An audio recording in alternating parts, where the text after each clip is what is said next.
राधे राधे गुरुजी। जी जी चरण स्पर्श। जी, खुश रहिए। गुरुजी मेरा प्रश्न नहीं है, गुरुजी मैं प्रश्न नहीं कर रही हूँ, मैं आपसे विनती कर रही हूँ कि मेरा 8 साल का बेटा है, मुझे भी भागवत ये सब करवाना है और मैं 2 बार गई भी आपके वहाँ गौरी गोपाल आश्रम, पर मुझे वहाँ मिल नहीं पाया कोई कि मतलब मैं जाके ये प्रश्न रख पाऊँ। अभी मिल गए, बताओ। जी गुरुजी। अभी मिल गए हम, आपको बताओ क्या प्रश्न है। हाँ तो यही प्रश्न है, मुझे अपने बेटे को भी वहीं भेजना है पढ़ाई करने संस्कृत। अच्छा ठीक है, तो वो कार्यालय में बात कर लीजिए। जी गुरुजी। जी। और प्रश्न किसका है, हाथ उठाओ। वो देखो वहाँ भैया बात करेंगे। कोटि कोटि प्रणाम गुरुजी। जी। मैं वृंदावन भी गई थी आपसे, लेकिन प्रश्नोत्तरी के समय नहीं मिल पाई थी। बताओ। जी, मेरा प्रश्न ये है कि गुरु दीक्षा लेना है जैसे, तो कहते हैं गुरु जी के चरण घर पे स्पर्श न हो तो उन्हें पुण्य नहीं मिलता है। नहीं, पुण्य तो मिलता है। गुरु जी जो आज्ञा करते हैं, जो मंत्र देते हैं, देखो मूल है मंत्र। जी। मंत्र जब मिलता है, मीराबाई क्या बोली, वस्तु अमोलक दी मेरे सतगुरु, करी कृपा अपनायो, पायो जी मैंने राम रतन धन पायो। जी। तो मेरे गुरु ने मुझे अनमोल वस्तु दी। जी।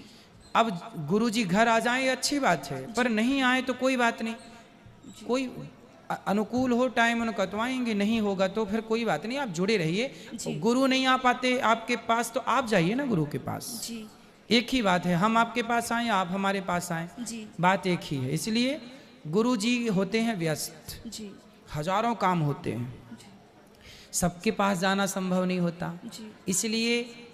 इसलिए कहते हैं ना, गुरु पूर्णिमा आए तो फिर गुरु जी से मिलने जाना चाहिए। जी। साल में एक बार, जरूरी नहीं है गुरु पूर्णिमा, कभी भी साल में मिल आओ। जी। जब से मैंने आपकी भागवत सुनी, मैं आपके ही बिल्कुल वो हो गई हूँ। मेरे को सारा मन तन, मतलब मेरे को जो मैं सोची अभी प्रश्नोत्तरी में, मेरे को नहीं लग रहा था कि मैं आपसे के दर्शन कर पाऊंगी, लेकिन भगवान ने चाहा, ठाकुर जी चाहे, तो मैंने आपको कोटि कोटि प्रणाम। खुश रहिए। राधे राधे गुरु जी। राधे राधे। राधे राधे महाराज जी। जी। आपके चरणों में मेरा कोटि कोटि प्रणाम। खुश रहिए। मेरा ये प्रश्न है कि हम आपके जैसे कैसे बन सकते हैं। और अच्छी बनिए हमसे, हमारे जैसे क्यों बनना है, हमसे भी बहुत अच्छी बनिए। आप पहले आपके जैसे बन जाएं तो आप बस बन जाएंगे, अभी भी तो आप अच्छे हैं, कौन से बुरे हैं। मेरा दूसरा प्रश्न ये है कि महाराज जी, जैसे अपन ने सुना है कि 4 युग होते हैं, सतयुग, त्रेता और कलयुग। तो जो लोग मृत्यु के बाद भी अच्छे कर्म नहीं करते हैं, पाप ही करते हैं, तो उनको दूसरी बार जन्म लेना पड़ता है। तो अगर कोई अपना कलयुग के अंत तक सिर्फ पाप ही करता है और वो अच्छे पुण्य करके नहीं मोक्ष प्राप्त नहीं करता है, तो उसका क्या होगा फिर। इस मानव शरीर का उद्देश्य है मोक्ष पाना, ठीक है। जो नहीं पाता वो फिर 84 के चक्कर में भटकता रहता है। पाप करने का फल है दुख, पुण्य करने का फल है सुख। जो व्यक्ति जो जस करहि सो तस फल चाखा, जो व्यक्ति जैसा कर्म करता है, पाप करेगा तो फल पाप का पाएगा, पुण्य करेगा तो फल पुण्य का पाएगा। तो यहाँ संसार में ईश्वर का देखो, आदमी कितना भी भ्रष्टाचार में लिप्त हो जाए, पर ईश्वर का न्याय बिल्कुल पारदर्शी है। ईश्वर का अपना बिल्कुल डंका बजता है, किसी को कौड़ी कम नहीं देता, किसी को दमड़ी ज्यादा। समझदार तो चुप रह जाता, मूर्ख शोर मचाता, मेरे मालिक की दुकान में सब लोगों का खाता। तो ईश्वर की अदालत जो है ना, वो बिल्कुल ठीक ठीक चलती है। क्या राजा क्या संत गृहस्थी, क्या राजा क्या रानी, इन प्रभु की पुस्तक में लिखी है सबकी कर्म कहानी। वो ही सबका जीवन बनाता, सही हिसाब लगाता, मेरे मालिक की दुकान में सब लोगों का खाता। तो ईश्वर की अदालत में तो जो जैसा, रावण ने गलत किया भोगा, दुर्योधन ने गलत किया भोगा, जिसने गलत किया सब ने पाया। अच्छा कर्म करो बस। आपको श्रेष्ठ कौन बनाएगा, आपके श्रेष्ठ कर्म, आपके श्रेष्ठ विचार, जो आप सोचते हैं, जो गलत थॉट आए ना, गलत विचार आए, उन्हें डिलीट मारो, अच्छे विचारों को आगे बढ़ाओ, तब आप बहुत योग्य बनेंगे, श्रेष्ठ बनेंगे। ठीक है, वहाँ ले जाना बेटा, पीछे भैया बात करेंगे। आपको बात करने को बात करा दो, फिर पीछे भैया को। गुरुजी राधे राधे। जी। आपके चरणों में कोटि कोटि नमन। खुश रहिए। गुरुजी आपकी कथा टीवी पर सुनते बहुत अच्छी लगती, हम रोज सुनते हैं, अब सामने से सुनना चाहते थे। प्रश्न कोई नहीं है, कुछ देना चाहते आपको। क्या? ये लॉकेट है। कथा सामने से भी आज हो रही, आज थे कथा में? आज कथा में हम सुबह आपसे मिलने भी आए हाँ कथा हाँ में। आज थे, आपको रोज रहना है। जी ठीक, राधे कल राधे। भी परसों भी नरसों भी। पीछे ले जाओ, बैठिए।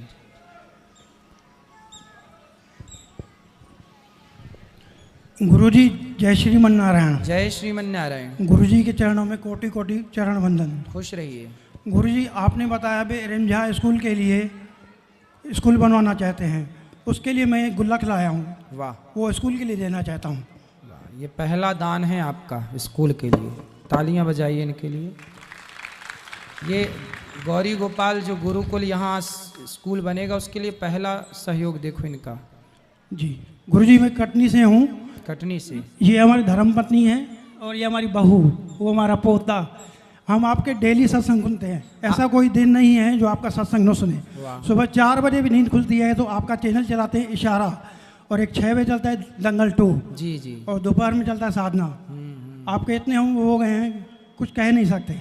खुश रहिए। अभी हम वृंदावन भी आए थे 2 सितंबर को, 2 सितंबर से 8 सितंबर वहीं रहे थे, दोनों आए थे, वहाँ हमारी प्रश्नोत्तरी में भाग लिया था। जी जी जी। जी। और एक सवाल और है गुरुजी, आप बोलते हो भाई किसी का 1 रुपया भी खाओगे तो अगले जन्म में कुत्ता बनना पड़ेगा। बिल्कुल। जैसे हमारी इच्छा सही है, किसी का हम पैसा ले रहे हैं और उसको हम नहीं चुका पा रहे हैं तो उसका क्या फिर? चुकाने का पूरा प्रयास करिए, चुकाइए, क्यों नहीं चुकेगा? जी बिल्कुल चुकाइए। मरने की, देखो आप नहीं चुका पाए तो आपका बेटा चुकाए। नियम तो कहता है कि पिता का कर्जा पुत्र चुकाए, पिता नहीं चुका पाए तो पुत्र को चुका देना चाहिए, यही धर्म है। जी। ऐसा सवाल आपका कोई?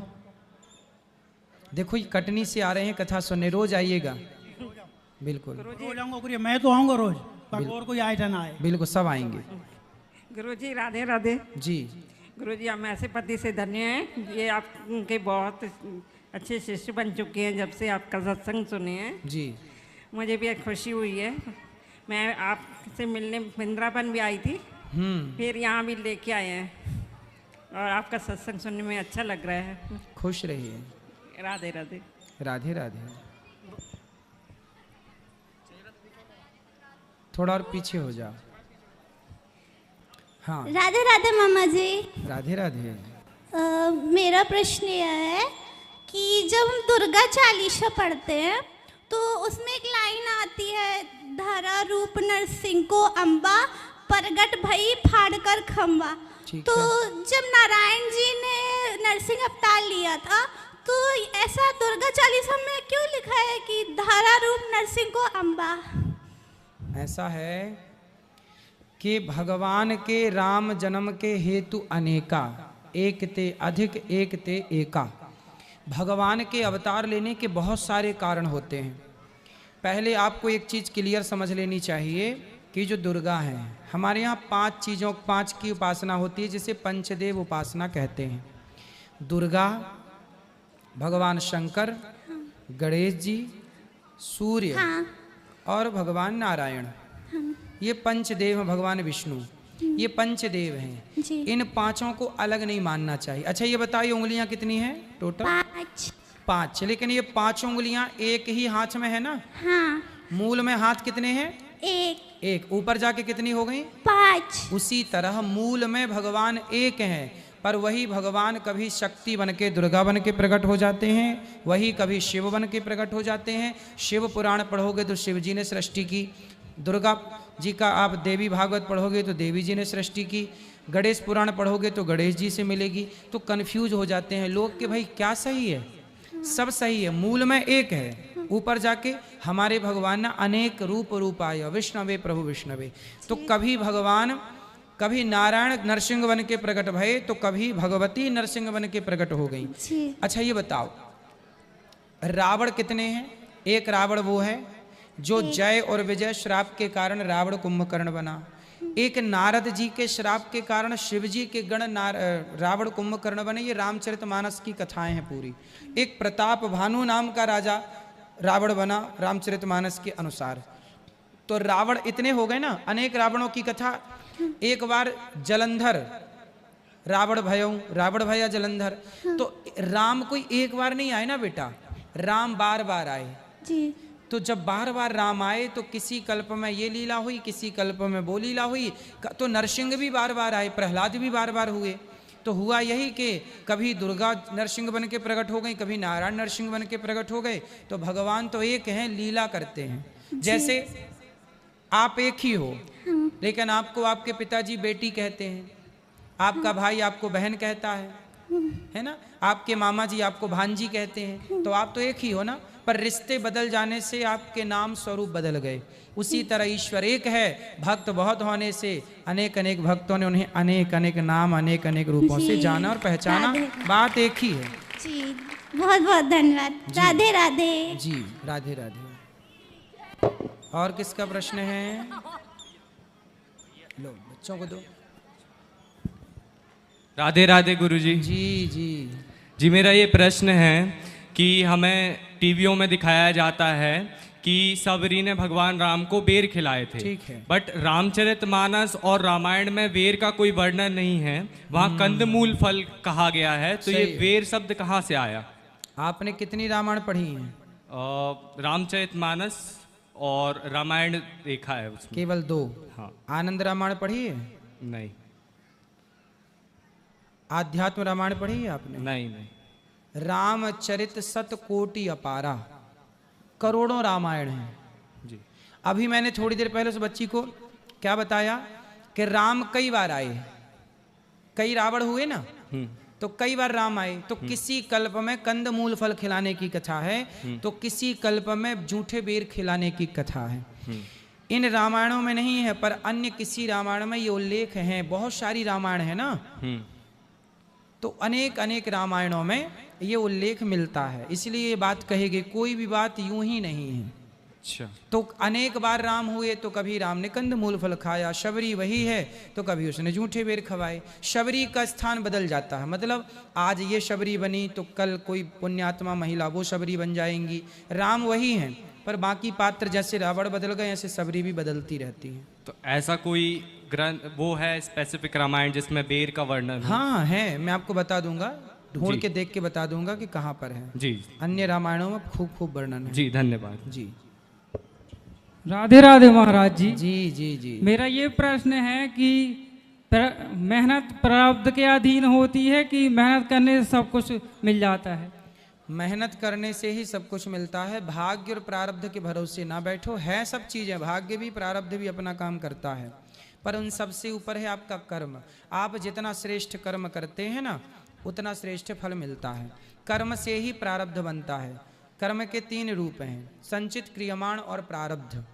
जो आप कर रहे हैं वो क्रियमाण है, करके जो इकट्ठा कर लिया वो संचित है। वही जो वापस मिलेगा उसी को प्रारब्ध कहते हैं, उसी को भाग्य कहते हैं। इसलिए मूल में है कर्म। तू कर्म करता चला। अर्जुन को क्या कह रहे हैं? तू कर्म कर, बस कर।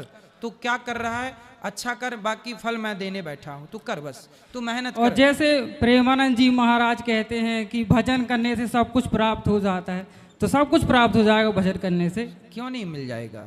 मीराबाई को भजन करने से क्या नहीं मिल गए? लेकिन बात यह है ना, जो भजन करने वाले होते हैं उन्हें सब मिलता है, तो वो कुछ लेते ही नहीं। हनुमान जी ने क्या लिया? हनुमान जी को सोचो, विभीषण को लंका का राजा बना दिया, सुग्रीव को किष्किंधा का राजा बना दिया राम ने। हनुमान जी मांगते तो ब्रह्मलोक दे सकते थे, हनुमान जी मांगते तो क्या नहीं देते। लेकिन हनुमान जी ने कहा मुझे तो अपने चरणों की सेवा दो, राम द्वारे तुम रखवारे। राम के द्वार पे बैठे हैं हनुमान जी, चाहते तो क्या नहीं मांग लेते। भक्त को कुछ चाहिए ही नहीं ना, बात तो ये है। मिल तो सब जाए। हनुमान जी को क्या मिला? अष्ट सिद्धि नवनिधि के दाता। अष्ट सिद्धियां, जिन सिद्धियों के पीछे आदमी घूमता है, वो सिद्धियां हनुमान जी के आगे पीछे हाथ जोड़े खड़ी हैं। चारों युग पर ताप तुम्हारा, चारों युगों पर हनुमान जी की जय जयकार है। लेकिन वो हनुमान जी कहाँ है? आपने कभी राम जी के मंदिर में देखा होगा जी, कैसे बैठे हैं हनुमान जी राम जी के मंदिर में? चरणों में ऐसे ऐसे देखो, ऐसे ऐसे हाथ जोड़े हैं। जरा जोड़ो हाथ अपने आप लोग और सिर झुकाओ। सोचिए, इतने बड़े हनुमान जी ऐसे बैठे, ऐसे। धन्य है हनुमान जी, इतने बड़े हनुमान जी, इतने बड़े हनुमान जी, ज्ञानी नामाग्रगण्यम। वो हनुमान जी ऐसे इतने सरल कैसे हो सकता है कोई? महाराज जी मेरा एक और प्रश्न है। बात समझ में आई? जी समझ में आ गई। ठीक है। जैसे प्रेमानंद जी महाराज कहते हैं सिर्फ राधा राधा जपो, कृष्ण का नाम क्यों नहीं लेते हैं? बेटा कृष्ण भी कहते हैं, कृष्ण भी जपते हैं सब। आप लोग पूरी बात समझते नहीं ना, इसलिए अधूरा ज्ञान किसी काम का नहीं है। राधा कृष्ण दोनों तत्व एक ही हैं, इन्हें 2 तत्व मत कहो। जो राधा है वही कृष्ण है, जो कृष्ण है वही राधा है। वो कृष्ण भी कहते हैं, पर आप लोग पूरा सत्संग सुनो तो पूरी बात नहीं, समझ। प्रेमानंद जी महाराज को मैं रोज सुनता हूँ। हाँ तो वो कृष्ण भी कहते हैं, नहीं, सबसे ज्यादा राधा राधा कहते हैं। सबसे ज्यादा राधा कहते हैं। ठीक है ना, तो राधा कहने में बुराई क्या है? क्या बुराई है? राधा ही राधा बोलो, आप राधा मत बोलो, बोलो आधार आधार आधार आधार आधार आधार आधार आधार राधा राधा राधा। सृष्टि का आधार ही राधा है। जब आप आधार कहोगे तो राधा शब्द अपने आप प्रकट हो जाएगा, क्योंकि आधार राधा ही है। इसलिए राधा कहो और चाहे कृष्ण कहो, राधा के चरण दबाते हैं श्री कृष्ण। राधा रानी की क्या दबाते हैं? चरण। चरण। फिर इसलिए जो राधा नाम न हो तो रस राज विचारो रो तो, ना हो तो कृष्ण अवतार जपे जा राधे राधे। राधा वल्लभेली सरकार रटे जा राधे राधे। तो राधा है तो ना कृष्ण है, इसलिए पहले राधा आई फिर कृष्ण आए। राधा जी बड़ी हैं श्री कृष्ण से। जी महाराज जी, राधे राधे जी।